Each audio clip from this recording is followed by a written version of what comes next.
Sa atong unang pagbasa, si Gideon nangita og milagro sa Ginoo. Kay gidaog-daog naman sila maayos mga Midianhon, unya nagsige magsulti ang iyang katigulangan na kami giluwas mis Ginoo dito sa Ehipto. Iyang gibuak ang dagat, iyang gipatay ang among mga kaaway. Grabe kay kagamhanan ang Ginoo. Motong pag-ingon sa anghel, ang Ginoo nag-uban kanimo pag-ayo. Niingon des Gideon, og nag-uban pa nako ang Ginoo. Nganong naingon ani man among kahimtang, asa naman tong mga milagros Ginoo nga iyang gibuhat didto sa Ehipto ug didto sa mga lugar nga gisaad sa Ginoo. Kita ingon ana sa tag kinaiya, mudayon tag pangayog milagro. Labi na gyud og naatay mga sakit, naatay mga buluhaton nga murag imposible makabot nato. Gilingiyay mong tupad na gimilagruhan na ka. Ingna ko no, gimilagruhan ka. Nya, proud ra ba kay ta? Anang murabag nagdungog kay na nato kung makadawat tag milagro. Sus pader, milagro gyud ang nahitabo. Ana. Kung anjo ko pader, maka-feel jo ko sa Ginoo pader kay milagro gyud ang nahitabo. Ganahan kay ta na, ano? Adi mo ganahan? Ganahan ay. Mao na mga kinaiyas, mga yawanon. Matod pa ni Kristo, usak ka yawanon or usak ka dautan kining maong generation, kining kaliwatana, kay nagsigi silang pangayog milagro. Mao sa napag-abot ni Hesus, gisigihan sa siya ingon sa mga Hudiyo, paghimog milagro, paghimog milagro. Aron mo tuo minimo paghimog milagro. Ana mo na. Pero unsa may gitubag sa anghel ngadto ni Gideon, ang milagro sa kaluwasan himuan na. Matod pa sa anghel, gamitan ng tanan nimong gahom aron maluwas ang imong katawhan. Nahigang ha si Gideon, nangayo siyang milagro, siya manuoy paluwason. Ako nangayo sa kong milagro nga mahurot nagkahalin ang slat. Lord, pila ra magipagtandog nimo aning kasing-kasing aning mga naminaw nako kadaghan ani nila. Mag-average man siguro nig mga 1 million kada adlaw ang mag-view sa TikTok, sa Reels, o sa dili na ako ha, pero naaman, gipang reblog man ko, sa Facebook, sa YouTube. Taghan man kay ni Lord. Nga nung dugay magkay mahalin ang slot, milagro hibi, usban ng ilang kasing-kasing, mupalit din silang slot, pilarago ng 100 pesos. Wa gyud. Nya unsa may tubag sa Ginoo nako? Pinaagi aning atong ebanghelyo karon og sa unang pagbasa. Sa itubag sa Ginoo, gamita ang tanan nimong gahom aron mahalin ang slot. Yan saon man. Sige lang yung baligya. Nya, thanks be to God kay naa say nitabang nako, naa say mga adik na sa slot ba. Siya pader, na ako'y napamalandungan. Ako lang i-share ha ang iyang gisulti, pero gipunan ako gamay ang iyang gisulti. Akong gibuhatan og meaning ang word nga slot pader. Nya hinaot nga imo ning mauyunan. Unsa may iyang meaning sa slot? Ingon siya sacrifice ang S, ang L kay love, unya ang O offered, unya ang T to God. Ano siya? Sacrifice, love, offered to God. Nindot no? Ako lang gi-revise. Nako, nindot sa nida, punuan ako gamay. So, ang ako narong meaning, based aning iyang gisulti, niingon ko, ang slot di ay, kada nato palit og slot, kanang 100 pesos, Gawas nga makadawat ta atong grace, makadawat ta atong PPSC, sa mata di sa Ginoo sa kasing-kasing sa Ginoo, ang matag slot mahimo di na niyang mahimo na sa atong part nga sacrifice for salvation, niya ang L, love for the needy, the least ones, and O, offering to God, niya ang T, treasure in heaven. Nindot no? Awa mo nindot eh. Kanang sacrifice, mao ginay gigamit ni Kristo aron ta maluwas. Sakripisyo. Mao bitaw kaning misa gitawag nig holy sacrifice. Nya pinaagi sa imong pagpalit og slot, imong gilangkat ang imong comfort aron nga makapalit kag slot. Labi na gyud mga labandira, mga ordinaryong workers, apil na gani mga estudyante, apil ng mga buta nga nagmasahe.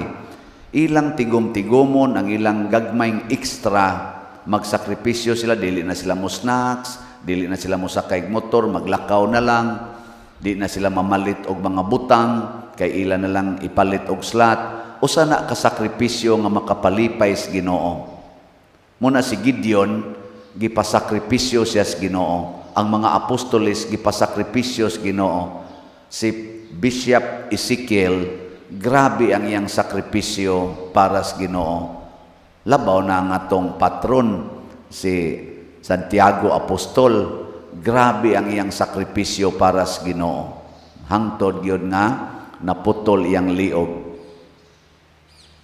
Ngilingay mong tupad. Ing naunsa roy imong sakripisyo para makapalit kag slot. Unsa rong sakripisyo ha imong buhaton. Ingon ang imong tupad, di na ko moinom og soft drinks. Di na ko sa pamailain. Di na ko mopalit og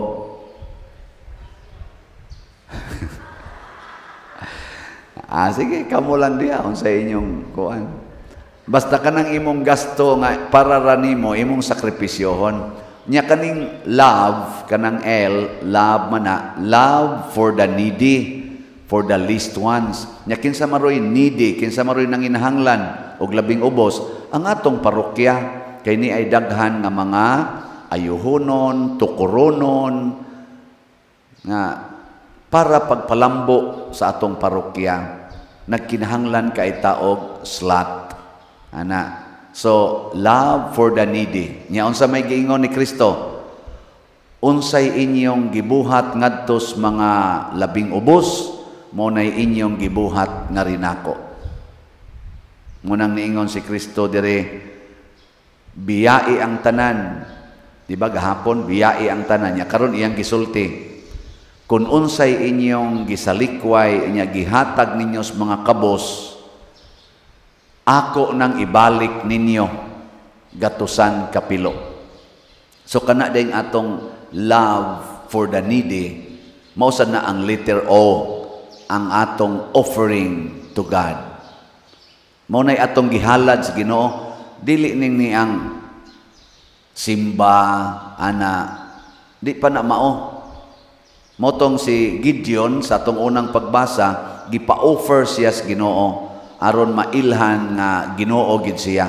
Gaihaw siya unsa to, kanding niya na isabaw, napaypan, way patubo, iyang gi-offer sa Ginoo. Ang katong bato mo to'y gihimong altar. Kani nya ningon dayon ang anghel iyang gikuhit sa katong lipak. Nigawas dayong kayo o gikaon tong tanang offerings. Pasabot gidawat sa Ginoo ang iyang gi-offer. Niya kamo karon og mopalit mog slot, kan-o ng Padersiano. Kan-o na ang atong slot nga paliton, kan-o na sa atong projects, sa atong mga kalihukan dinhi. Mao nay mukaon ana. Pasabot gidawat na nas Ginoo, gipahimoslas Ginoo. Unya ang letter sa sunod? Letter T, treasure in heaven. Matod pa ni Kristo, pagtigo mog bahandi dito sa langit. Unsaon pagtigo mog bahandi dito sa langit? Kining tanan imong kwarta dinhi sa yuta ipanghatag na, og sa imong pagpanghatag duna na kay bahandi dito sa langit. Mo na kining atong slot. Unsa toy meaning? Bag-o? Sacrifice, love, offering, treasure. Sacrifice for salvation, love for the needy, offering to God, treasure in heaven. Nindota, no? Salamat sa katong naghatag ani. Pwede na to siya mamatay. Og maunay kinabuhi sa mga santos, nagslot sa to sila, nagsigig sakripisyo, gasigig higugma, nagsigig halad, og nakatigom yung treasures in heaven. Mo nang gipasidunggan sila hangtod karon. Og kita sad kung magbuhat ana, magsigi sa tagpalit og slot, mga slatter sa tag, makatigom sa tag treasures in heaven. Matod pa sa atong tubag sa Salmo, unsa toy atong tubag?